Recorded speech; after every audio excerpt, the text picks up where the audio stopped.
इस सरकार की सोच है कि गरीब मुसलमान को भी तो बराबरी का हक मिले। जितने संशोधन है उस सोच के साथ किए जा रहे हैं और बिना ये वक्फ संशोधन बिल जो है ये मुसलमानों के खिलाफ है। मेरी समझ के परे है कि बात थोड़ा गंभीर है, क्योंकि बात कर रहे हैं वक्फ बोर्ड बिल को लेकर करके, क्योंकि कि आप हमारे पीठ पे छुरा घोंपे हैं और उसके बाद हम कहेंगे भाई आप जाइए समर्थन कीजिए, ऐसा कैसा होता है? लेकर के बिहार की सरगर्मी तेज हो चुकी है, क्योंकि इसका सबसे बड़ा कारण है बिहार का इलेक्शंस और कोई भी कारण नहीं है। जहां तक इतने इंफॉर्मेशंस लेने के बाद, इतना कुछ समझने के बाद यह पता चल गया है कि वक्फ बोर्ड बिल को लेकर के कुछ मौलाना नहीं बन सकता तो मुसलमान के इस वक्त में क्यों बन सकता है। इस बिल को हम लोग अपना बस रहते कभी पास नहीं होने देंगे। ये राजनीतिक एजेंडा के लेकर करके अपना रोटियां सेकने का काम कर रहे हैं और इस चीज को कोई भी नहीं बता पा रहा है और इस चीज को कोई भी नहीं दिखा पा रहा है। चाहे वो ओवैसी जी हैं, चाहे और भी मुस्लिम संगठन के नेता मदनी जी कह सकते हैं, उनका भी बहुत अच्छा चर्चा है, उनका भी एक अच्छा संगठन करता है। जो अरशद मदनी है वह कई लोगों को यह संबोधित कर चुके हैं कि वैसे लोगों का साथ नहीं देना है जो वक्फ बोर्ड बिल को ला रहे हैं। यानी उससे लाने से क्या होगा मुसलमान भाई, आप जान लीजिए कि आपकी ज़मीन चली जाएगी, आपके मस्जिद चले जाएंगे, आपके कब्रिस्तान चले जाएंगे। अभी जो गवर्नमेंट जो कुछ लाई है संशोधन, उसका मकसद सिर्फ वक्त पर कब्जा करना है, वाद क्रिएट कर रहे हैं। और अभी ऐसा माहौल हो चुका है, क्योंकि रमज़ान का माहौल एक अपने आप में एक ऐसा माहौल है, एक धार्मिक माहौल है। उस धार्मिक माहौल पर ऐसा टीपा टिप्पणी कर करके लोगों को इस तरह से तोड़ ममोड़ करके लड़ाने की कोशिश कर रहे हैं और उसमें हर कोई अपनी अपनी काम निकालने के फिराक में है। इसका सबसे ज़्यादा नुकसान अगर होगा तो मुसलमान भाइयों को। पहले हम समझने की कोशिश करते हैं कि ये वक्फ बोर्ड बिल है क्या और ये लड़ा क्यों रहे हैं, इसको समझना पड़ेगा। कई लोग तो ये समझते नहीं कि वक्फ बोर्ड बिल को लेकर के नहीं पास होना है, पास होना नहीं है, हमारा ज़मीन चल जाएगा, ये चल जाएगा, मस्जिद चल जाएगा, मस्जिद चल जाएगा। अरे भैया कैसे चल जाएगा? क्या आपका घर को कोई उठा करके कोई ले जाएगा और आप ले जाने दीजिएगा? क्या आपको घर को आकर कोई तोड़ दे तो मान लीजिएगा? कोई कहेगा ना कि भैया रसीद दिखाइए, बिल दिखाइए, कागज दिखाइए, तभी ना आप हटिएगा। और बिहार में तो ऐसे भी नहीं हटते हैं, सब कुछ दिखाने के बाद भी नहीं हटते हैं। तो किस बात पर ये मदनी जैसे लोग और ओवैसी जैसे लोग आपको भड़का दे रहे हैं और ऐसे तमाम लोगों से लड़वा रहे हैं?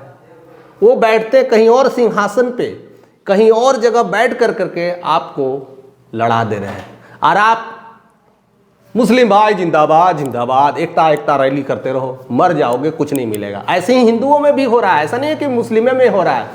हिंदू में भी कुछ ऐसे लोग हैं जो अपने आप को लोग धार्मिक ऐसे माहौल क्रिएट करके लड़वा देते हैं और यही चीज़ आज मुस्लिम भाइयों के साथ भी हो रहा है। तो इस बात को समझना पड़ेगा। सबसे पहले मैं बता देता हूँ वक्फ बिल बोर्ड क्या है। देखिए, जब इंडिया पाकिस्तान का बंटवारा हुआ था तो बहुत सारे जो मुस्लिम थे इंडिया से छोड़ कर करके मुसलमान लोग वो पाकिस्तान चले गए थे। अब वहाँ से इंडिया से छोड़ करके अब पाकिस्तान चले गए तो उनकी ज़मीन होगी ना भाई, उनका घर संपत्ति सब होगा ना, तो वो सब संपत्ति को रक्षा कौन करेगा? वो सब संपत्ति किसको दे के जाएंगे? तो उसके लिए वह वक्फ बोर्ड बना हुआ था कि उसकी सारी संपत्ति को संरक्षित किया जाएगा।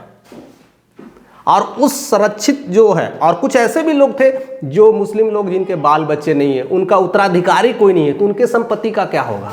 तो सारे वक्फ बोर्ड के अंदर सारी संपत्ति को एक देख रेख संरक्षण में रखा गया था और साथ साथ ये भी कहा गया था कि ये जो संपत्ति हैं कहीं ना कहीं उनको सामाजिक, धार्मिक और ऐसे चैरिटेबल कार्यक्रम में लगाया जाएगा।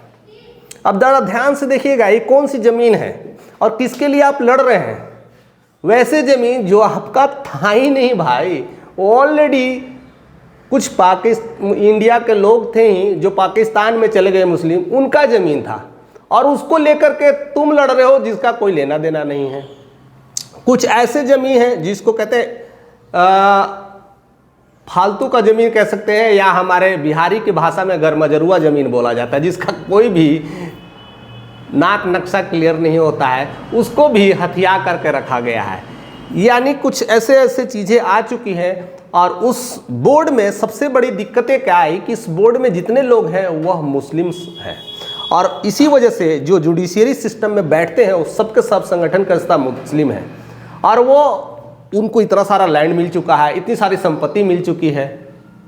अब उसको संरक्षित तो करना था, तो कर तो रहे हैं, लेकिन उसको बहुत सारे कार्यक्रम में इस्तेमाल करना था, वो नहीं किए। अगर करते तो आज कितना सारा मुस्लिमों को फ़ायदा हो जाता, कितने सारे मुस्लिम की लाइफ लाइन अच्छी हो जाती। लेकिन उन्होंने उस ज़मीन के साथ क्या खिलवाड़ किया, उस ज़मीन में को कुछ ज़मीन बेचते चले गए और बेच करके अपने परिवार को पालने लगे, अपने परिवारों को धीरे धीरे पॉलिटिकल शक्तियों में उभारने लगे और भी कई कार्यों में उभारने लगे, और अपनी पार्टी को और साथ साथ अपने घर परिवार को आगे बढ़ाने का कार्य करने लगे। जैसा कि बिहार में लालू यादव को परिवार को लेकर के बात होती है, उसी तरह से वक्फ बोर्ड बिल वाला जो ज़मीन है, वो वही ज़मीन, वो ओवैसी हो या मदनी जैसे लोग हैं, वो सब भी वही कर रहे हैं जो लालू राज में हुआ करता था। भाई ये समझ लेना है। तो आप किसके लिए लड़ रहे हो और किसके कहने पर ये सब सारे कटार उठा रहे हो कि हाँ हमको रफ्तारी में नीतीश के साथ नहीं जाना है, हमको रफ्तारी में चिराग के साथ जाना नहीं। अगर मान लिया जाए कि एनडीए के जिस तरह से अभी चहल कदमी बढ़ रही है, अगर बिहार में एनडीए की सरकार आ गई और आप जिस तरह से घुसा रहे हो कि हम नहीं जाएंगे नहीं करेंगे, तो फिर क्या होगा? या नौकरी में ऐसे कर दे कि 20% आरक्षण मुसलमान को घटा के कम कर दे, तो किससे लड़िएगा? सरकार में भी बताइए कौन है। और इससे पहले 20 साल सरकार में नीतीश जी थे। जो कुछ भी अभी तक मिला है नीतीश की वजह से तो मिला था। तो फिर ये अचानक से परिवर्तन, हृदय परिवर्तन कौन हो रहा है? ये मदनी बता दे रहे हैं कि नहीं मिलना है, हमारा जमीन संपत्ति ले जा रहा है। इसलिए क्या आप जिस क्षेत्र में हो, जहां कहीं भी हो, जहां पर भी मस्जिद है या जहां पर भी आपके घर संपत्ति है, ऐसा कोई आज तक 20 साल के करियर में ऐसा हुआ है कि उठा करके कोई हिंदू उठा करके तोड़ के लेके चला गया है? नहीं हुआ है भाई। तो फिर क्या होगी, अपनी बातों को आप रखिएगा, उसके बाद आप बोलिएगा कि क्या सही हुआ क्या गलत हुआ। इन एंटिसिपेशन पहले से ही ये सारी बातें कर कर समाज के बीच में गलत संदेश देना, उनको भ्रमित करना, ये कतई उचित नहीं है। या कुछ ऐसी चीजें कर रहे हैं। और यह जो बिल है, अब गवर्नमेंट ने कहीं ना कहीं इसका पावर डीएम को दे दिया है। डीएम माने अब राज्य स्तरीय सब काम हो रहा है। अब डीएम का पावर है तो वो अपने अपने क्षेत्र में देखेगा कि ऐसे ऐसे कौन सा जमीन है जो वक्फ बोर्ड के अंदर आता है। यानी कैसे कुछ लोग थे जो पाकिस्तानी लोग थे, या कुछ ऐसे मुसलमान हैं जिनके उत्तराधिकारी कौन नहीं है, उनके जमीन को यह क्या कर रहे हैं। अब उसको लेकर के जांच पड़ताल हो रहा है। तो आप अपने जगह पर बैठ करके क्यों रो रहे हैं? अरे आपका जमीन था भाई, कि नहीं मुसलमान जितना भाई है सब हमरे भाई है, हमरे दे देगा, ऐसा कहा है? आजकल तो भाई भाई के लिए, एक बित्ता के लिए लड़ाई हो जा रहा है जमीन के लिए। तो क्या लगता है कि वो मदनी और जितना भी मुसलमान भाइयों का जमीन है आपको आपस में बांट के दे देंगे और आप राज करने वाले हैं? नहीं होने वाला है। अगर ऐसा होता तो आज एक एक इंच के लिए लड़ाई नहीं होती, लोग कटते मरते नहीं।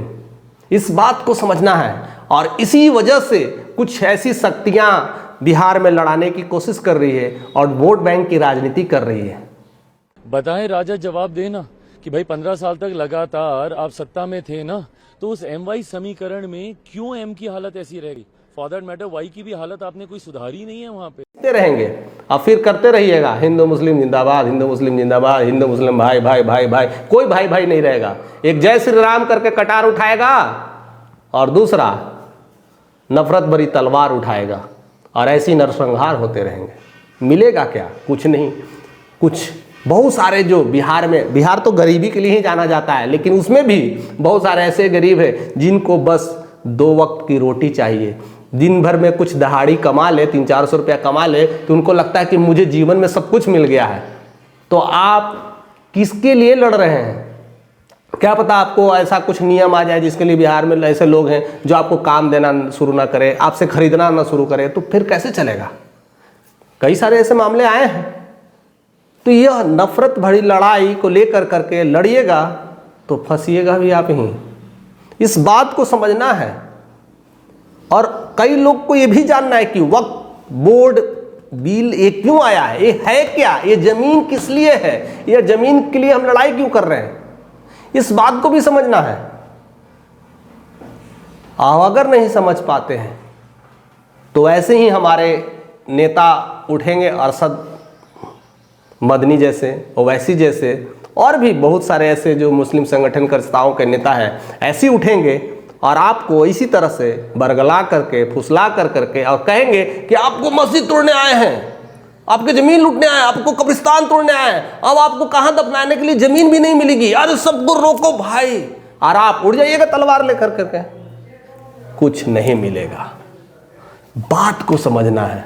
उस बात को कोई जिक्र नहीं कर रहा है, केवल भड़काने की बात। मैंने इतनी सारी वीडियोस देखा, इतने लोगों का सारा कुछ टेलीफोनिक इंटरव्यूज, कई सारे इंटरव्यूज देखे, पढ़े, समझे। इस सारे चीजों को समझ से यही क्लियरली होता है कि संगठन से इफ्तार के बाइकाट से नीतीश जी को ये समझ में आ जाना चाहिए, ये झांकी है, असल चीज बाकी है। देखिए, वो तो बेबाक बोलते हैं, वो मुस्लिम होने के नाते भी इस चीज़ों को भी प्रहार किए कि ये मुस्लिम भाई लोग नहीं समझ पा रहे हैं कि क्या हो रहा है उनके साथ उनका ही खिलवाड़ होना शुरू हो रहा है। इस बात को समझना चाहिए। मैं कई सारे मुस्लिम लोग हैं जो समझदार इस बातों को समझते हैं, उन्होंने क्लियरली कहा है, पहले वक्फ बोर्ड बिल को जानिए, क्यों लड़ रहे हो भाई, और नहीं जानिएगा तो ऐसे ही स्थितियां खराब हो जाएगी। और एक तो स्थितियां बद से बदतर बिहार में हैं ही, और भी बदतर हो जाएगी। तो सिर्फ समझना है और अच्छे नेता का चुनाव करना है। मैं नहीं कह रहा हूं कि आप नीतीश को लाइए या लालू को लाइए, जिसे भी लाइए, जो क्षेत्र में, जो आपके क्षेत्र के विधायक जो अच्छा काम कर रहे हैं, जिनको लगता है कि आने से हमारी स्थितियां सुधरी है, बदलाव हो रहा है, तो बदलिए। अगर नहीं हो रहा है तो भी चेंज करिए। चेंज करने से ही कुछ परिवर्तन आता है, बैठे रहने से नहीं आता है। तो इस बार कुछ सोच समझ करके वोट दीजिएगा और वक्फ बिल बोर्ड को समझिएगा। और जितने भी मुस्लिम भाई लोग हैं और गैर मुस्लिम भी हैं, उनको भी इस वीडियोस को शेयर करिए कि वक्फ बिल बोर्ड को समझें और किस लिए लड़ रहे हैं इस बात को भी समझें। तो अपना शेयर जो है ना बटन, जो आप सोचते रहते हैं कि अब दबाएं, कल दबाएं, परसों दबाएं, देर ना करिए, अभी कभी दबाइए और लोगों से रिक्वेस्ट करिए कि एक बार देखे, सुने, समझे तो सही कि यह सही कितना है और गलत कितना है। मैं टीका लगा करके ये नहीं हिंदू प्रवचन नहीं दे रहा हूँ और लड़ाने की कोशिश नहीं करता हूँ, क्योंकि मेरे बहुत सारे दोस्त मुस्लिम हैं, इस बात को समझते हैं। तो लड़ाने और झमाले की बात नहीं है और इसलिए नहीं है। बिहार में मैंने धरती पर रहकर सारी चीज़ों को अनुभव किया है और देख भी रहा हूँ। तो ये बात जानने की और समझ की है। तो आप ज़रूर से ज़रूर शेयर करिए। चैनल पे नए हैं तो ज़रूर से ज़रूर सब्सक्राइब करिए, क्योंकि बहुत सारे ऐसे चीज़ अभी आने शुरू होने वाले हैं और बहुत सारी चीज़ें को साथ पटल पर मैं क्लियर भी करने वाला हूँ। तो ऐसे ही बने रहिए और पूरी उम्मीद करते हैं कि इस वीडियोज़ को ज़्यादा से ज़्यादा लोगों तक शेयर करिएगा।